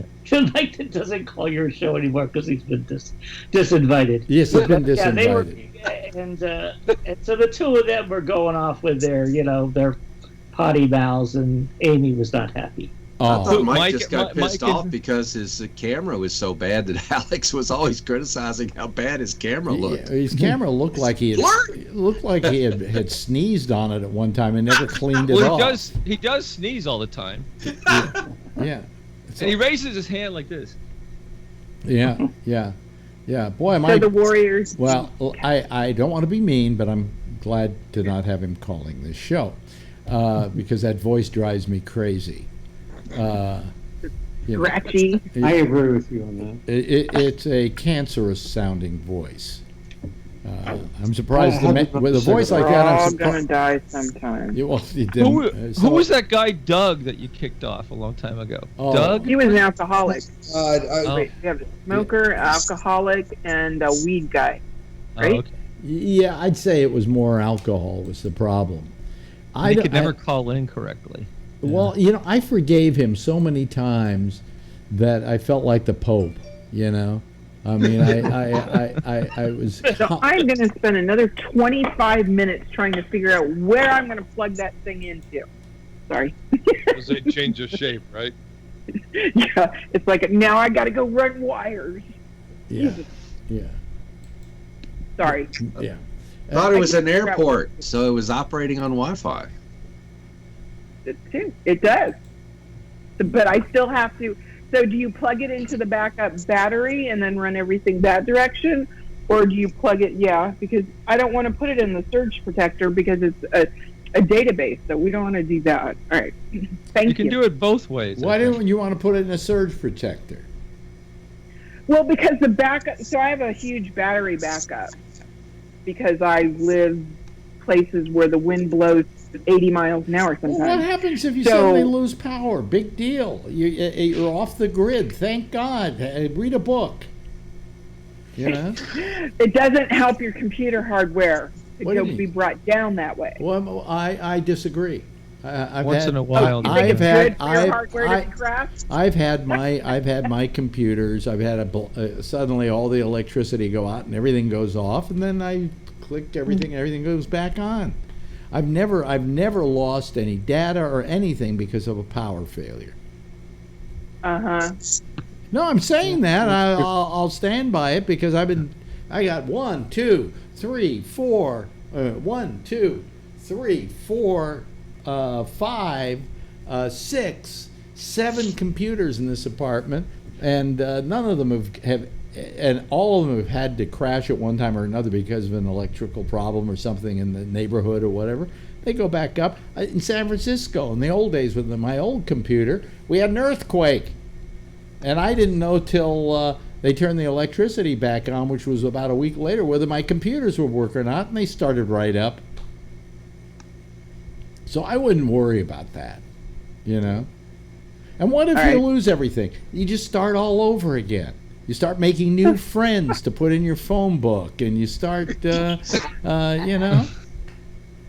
It could be a great thing. Look at the positive sides of things once in a while. Right. No, but I've got to save all this because that volcano might erupt, and then it'll throw off my metal detectors. And you know what the worst thing that can happen to all that Mac stuff you've got? That Apple will make it passe by saying that we're not giving you the newest. You don't use the cloud? Huh? I do use the cloud, but I don't use the cloud for all my photos because to put your photos up on the cloud would just be crazy. Then it's off-site. Yeah, I get there. Well, the amount of money you'd have to pay Apple on monthly on the 4 terabyte you use for your photography would be huge. That's why I use Google Drive. It's cheaper. Is it? Yeah. What, you get more space? You can upload an unbelievable amount of stuff for like $10 a month. Well, you can really. I do. Yeah. How much? I got $10 a month for what? 2 terabytes? Yeah, it's but incredible. on the Apple, on Apple's Apple. program, Apple's cloud. Oh, not even near close to how much being do you get for $9.99? Is it like 5 terabytes or something, or 10 terabytes? What I want to know. 2 terabytes for $9 a month. Oh, okay. Yeah. So when I get to the 5 terabyte point, and you're, you know, it's just. I'm not even close to that, and I got 35,000 photos already, and I'm not even close. Yeah. All I know is, what if the cloud fucks It's the up? cloud. You know? You're. Anything that I have, all over them. anything that I have, like videos or things that I cherish, like my porn, I back up on a second drive. You know. Oh, I got that too. Yeah. Okay. You know, they're making these these. I got shit all over the place. They're making these extended drives cheaper and cheaper. I saw 8 terabytes today for $159. Damn. I just send all my stuff to Phil's place. It goes to Phil's. Yeah, place. I was just. He's got 40,000 gigs. Yeah, he went. And you know how many gigs he's used out of them? 1. Yeah. You know. He definitely has professional stuff professional photography to a whole new level. And I think at his level, it's probably all warranted. Yeah. Okay. Yeah. Mark, sorry. But, you know, so here's a thought for you, Alex, while you're thinking of new and great things.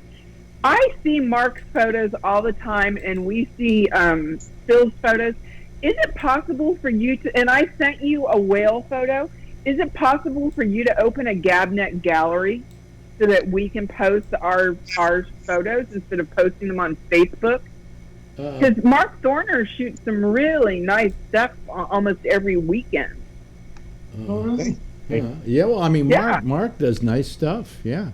So why don't you have a GabNet gallery? Because that would mean that I would have to do work in maintaining the GabNet gallery. So sad, but you were just complaining that you didn't have anything to do. Well, you're getting rid of our news break, which we like. No, actually, I'm bringing it back probably as a 4-day-a-week thing starting on Tuesday. But I may not. But I may not do the. I may not. What?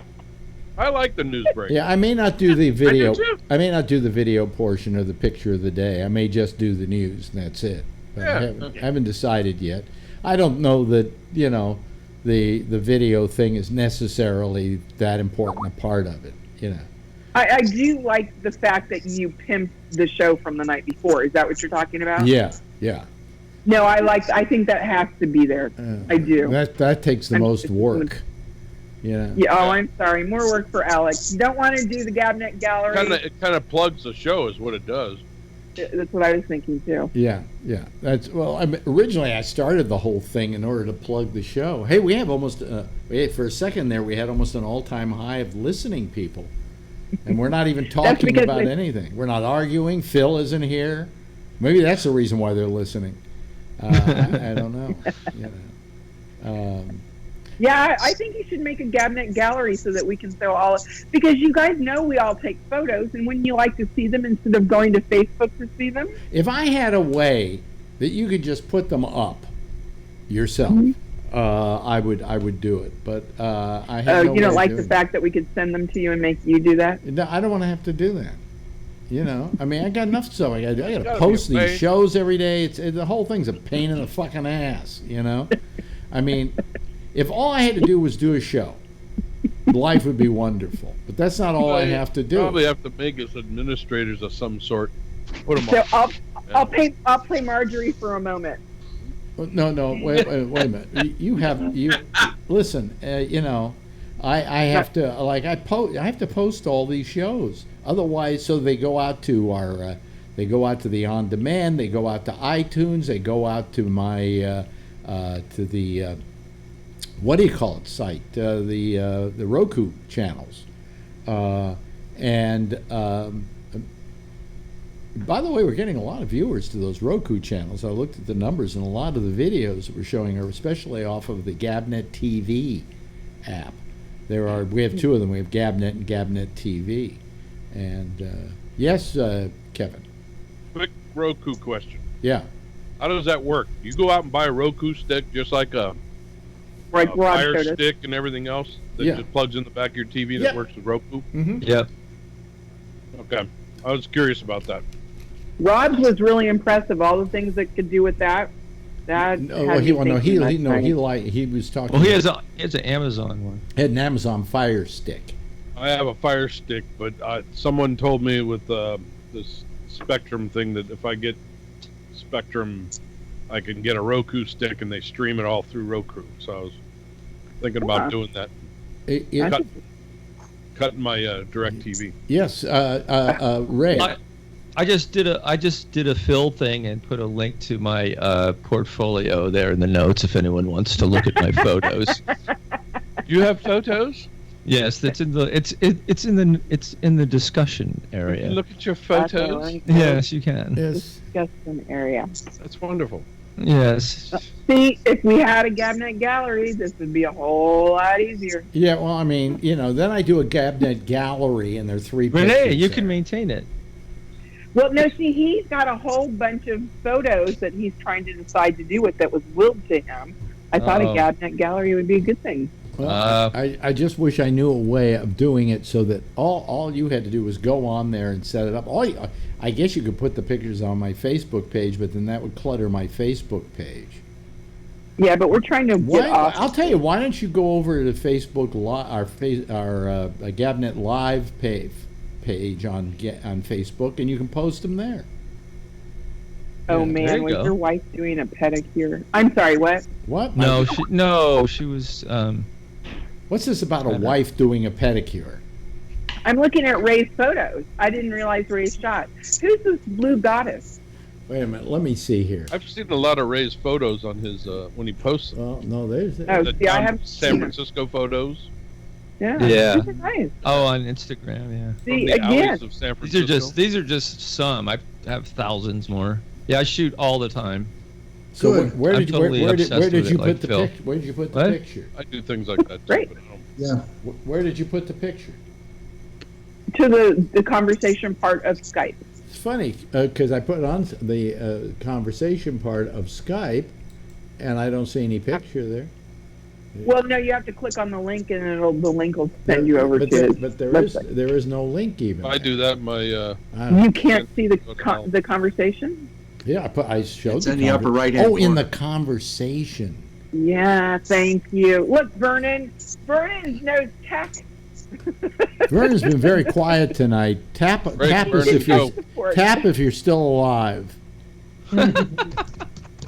Oh, I meant Morse code. But Code. where did you put it? Put it in the chat on the YouTube Yeah. page? I don't. No, see- no, on Skype. On Skype. on Skype. You can't put it on YouTube. It doesn't let you put HTML. Yeah, so he looks at it from a different view. But yeah, this is Oh. You should still see it. Yeah, I can't see it. So, yeah. I Can you can't find post it to either. YouTube? Huh? Oh, here it is. Patrick, what are you doing, crossing your eyes like that? Trying to find over on the chat part and gets all fucked up. It's not on mine. It doesn't come up on the chat part. It's the Huh, how Skype weird. chat. A Skype chat Yeah. doesn't come up on Skype chat. Look, folks, Wow. I'll put it out there. Can you see it? I don't see it. I don't either. see it. Yeah. That's weird. I'll see that. Huh. So I'm the only one that sees this? How bizarre. This is an exciting show, but we got more people listening to us than normally do. So what the hell? Yeah. We'll continue with tech. Yeah. So the Flutron system will allow you to. No, I'm just kidding. There they are, right there. You go to the bottom left corner and hit the little gizmo down there where Ray is, and it. No, all but the I don't even links have are Ray. down there. I don't even have Ray on there. You gotta Ray? drag Ray into What's that? the screen. Yeah, you gotta and then down drag the Ray around. bottom left corner. They got drag me around. Drag him There's, around. there's a little dot that You know pops what it up, might and then if be? you hit that- Are you guys using the newer version of Skype? Yes. Yeah, Probably. because No, I'm I'm not. I'm using the old classic. Huh. Well, I don't see using it. the new I one. don't see it. You see a bunch of. Now I'm on the new one. I feel left out here. You have to move around until the mute buttons and all that stuff come around, and then you move to the left corner, and there's a little dot there with a. Yeah, there's Ray typing now. Oh, Ray, your puppy shot is very cute. Oh, thanks. See, I can't see it, and I feel left out. It's my show. Gotta move around. I'll email it to you. Yeah, email it to me. The self-portrait of him. Did you just wake up when you did that self-portrait? Yeah. Which so one? Just quickly before we go, how many here think our president is doing just a bang-up job at the G7 summit? I can't wait till he meets Kim Jong-un. Yeah. I mean, that ought to be fun. Yeah, he says he doesn't have to study for this. He doesn't have to prep That's for obvious. I guess all he has to do is read the pertinent chapters in The Art of the Deal. You read it on the way over. Yes, on the plane. Tom, and then Patrick. Yeah. And of course, Dennis Rodman's on his way to Singapore even as we speak. Yeah, he's going to help him. And this is what I heard on Marketplace tonight. Yeah. You know who's paying for the trip? For Rodman? Yeah. Good. Some sneaker company? No, it's called Potcoin.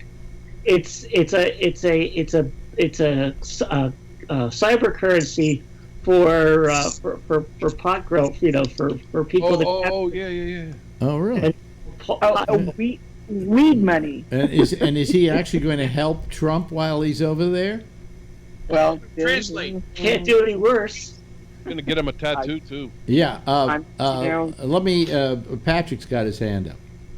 I had heard about Rodman as well, and frankly, I think it's a good idea because Kim thinks that Rodman is God anyway, and if, and I know everybody got their doubts about this, and even Trump has said we'll see what happens. If Rodman being there helped propel this in a peaceful progression, then I guess I'll eat my own word that I've made fun of Rodman going over there the last couple of years. And frankly, the other thing is, I don't know exactly what it is that everybody expects Trump to study to go over. Seriously, to go over to North Korea, where no one gone over there and done anything really in 70 years. No. Believe it or not, there have been people over there in shorter time. Diplomacy. He needs to study diplomacy. Bill Clinton went over there. Yeah. It's like having a baby. They don't have a manual. He needs to learn how to wear his haven't. Warriors. No, I want him to be tapped out. Vernon Nunn has said nothing tonight. Let him say something. Vernon? Okay, I found something on YouTube the other night that was interesting. There's a young man who does a show called David Pac-Man, and he's very left-leaning, and he did a skit talking about Trump and his low literacy rate, and he went through and did a textbook definition of what literacy, or how you can tell if somebody has very low literacy, and Trump fits every one of them to a T. He has this military thing when they canceled the Eagles, and he didn't even know the words to America the Beautiful. Wow. Yeah. It was sad. Wow. I don't think he knows the words to the Star Spangled Banner, because if he got a lip reader to watch him try to sing it, I think he's getting it wrong. But that's for another day. Hey, we've run out of time here. Thank you so much to Mark for being here. Always good seeing you, Mark. Thank you to Patrick. Thank you to Jeff. Jeff, I don't think you've said a word tonight. I was pretty quiet today. Yeah. But you can tell me next. Wait a minute. Hold on that way. If you keep going, that'll be 2 words more than Scott has said tonight. Kevin, thank you so much. Renee, thank you. Tom, always a pleasure. Ray, always a pleasure. Scott, we love you. And Vernon. Did you read his lips? Thank you. Did you read his lips, Alex? No. What were his lips saying? Oh, there we go. Yes. Fine you. Thank you very much. I appreciate that. Everybody give a big wave goodbye to our crowd so that they can see in all your wonderful glory. Okay, good night, everybody. Yeah, there they go. And that's the citizen panel for tonight. Let me hang up on them here so the next show can use the facilities. I'm going to turn myself off here, and now the lines are open for the next show, which happens to be a wonderful show called Intersection with Jack and Amy, and that will be followed at 1 o'clock in the morning Eastern Daylight Time with Connections. We'll see you again Tuesday right after Damian Chaplin and the Exchange at 9:30 at 10 o'clock. Same time, same station in life. In the meantime, and as always, if you see her, tell her I love her, okay? Bye.